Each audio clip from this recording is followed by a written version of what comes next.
Graça e paz, um bom dia! Você que me ouve hoje, sim, hoje nós estamos com o nosso devocional diário mais uma vez. Vamos ler no Novo Testamento o livro de Marcos, capítulo de número 10 e comentar sobre ele.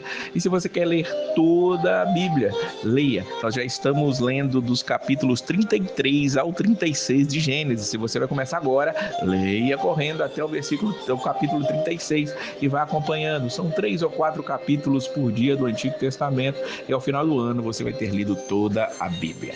No capítulo de número 10, Marcos coloca aqui para nós que os fariseus vão experimentar Jesus e faz uma pergunta capciosa a ele no versículo 2. É lícito ao marido repudiar sua mulher? E Jesus, ele, já que são fariseus, eles entendem da lei, entendem da Torá, ele pergunta: o que vos ordenou Moisés? E eles disseram: Moisés permitiu lavrar carta de divórcio e repudiar. Mas Jesus lhe disse: por causa da dureza do vosso coração, ele vos deixou escrito este mandamento.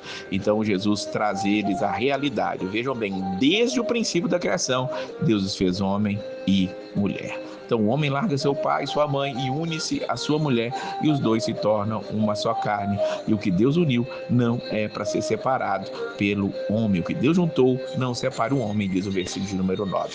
Veja bem que Jesus está trazendo aqueles homens ali a realidade do que a palavra de Deus diz para nós.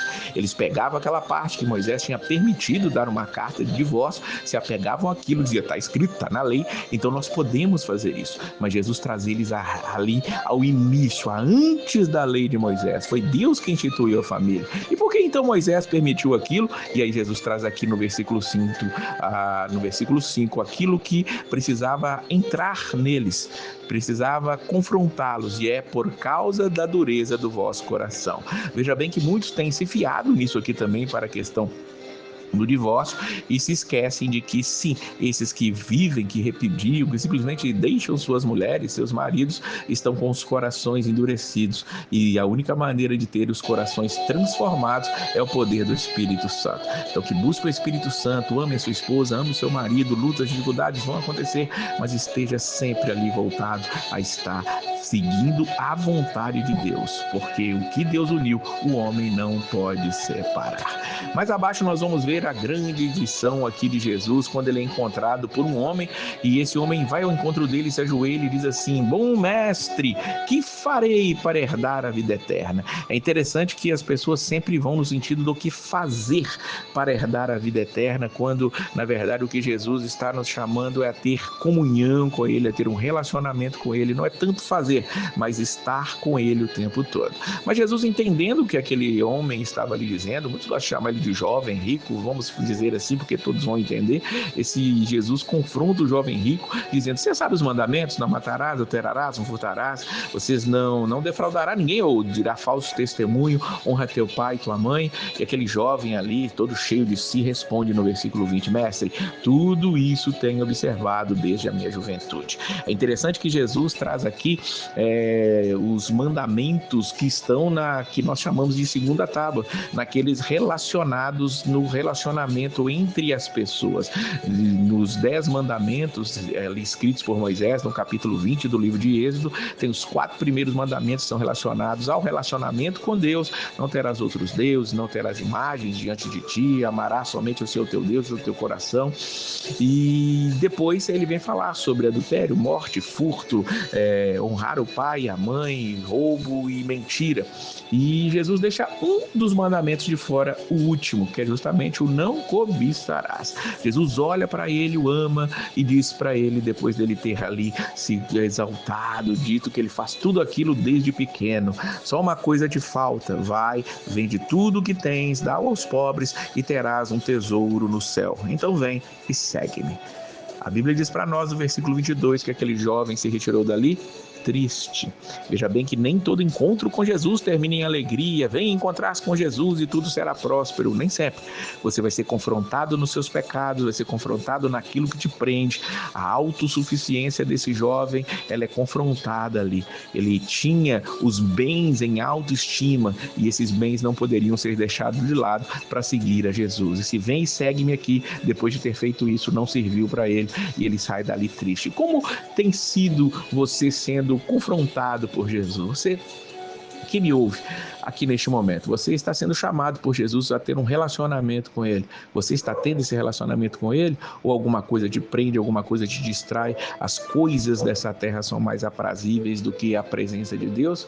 Cuidado, você pode estar triste por isso, mas o que Jesus tem para dar é a vida eterna. E aí Jesus vai dizer, quão difícil, versículo 24, é para os que confiam em riquezas entrar no reino de Deus. Paulo ele vai dizer que o amor ao dinheiro é a raiz de todos os males. Nós sabemos bem disso, que nós não amemos as riquezas, mas amemos ao Senhor, porque Ele que pode dar a riqueza e Ele é o que dá ali o contentamento, Ele é que dá a provisão de tudo que nós precisamos. E aí Jesus mais uma vez, Marcos vai relatar que Jesus mais uma vez, quando estava para chegar em Jerusalém, e Jesus vai mais uma vez dizer que ia morrer. Veja versículos 33 e 34. Eis que subimos para Jerusalém, o Filho do Homem será entregue aos principais sacerdotes e aos escribas, condená-lo à morte, o entregarão aos gentios, vão escarnecê-lo, cuspir nele, açoitá-lo e matá-lo, mas depois de 3 dias ressuscitará. Mas eles ainda não entendiam, e não entendiam tanto que mais uma vez eles estavam ali, depois de Jesus falar que ia morrer, querendo ainda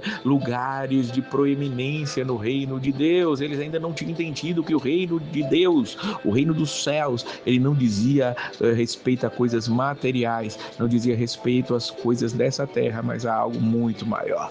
E nesse momento Tiago e João, os irmãos, filhos de Zebedeu, eles chegam, veja o versículo 35, e dizem, queremos que nos concedas o que vamos te pedir. E o que eles pedem? Permite-nos que na tua glória nos assentemos, um à tua direita e outro à tua esquerda. E Jesus diz, vocês não sabem o que estão pedindo. Não sabem o que estão pedindo.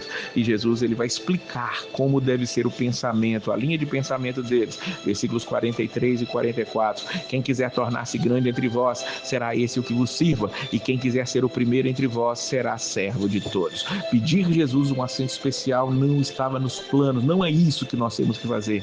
Nós temos que servir, nos doar.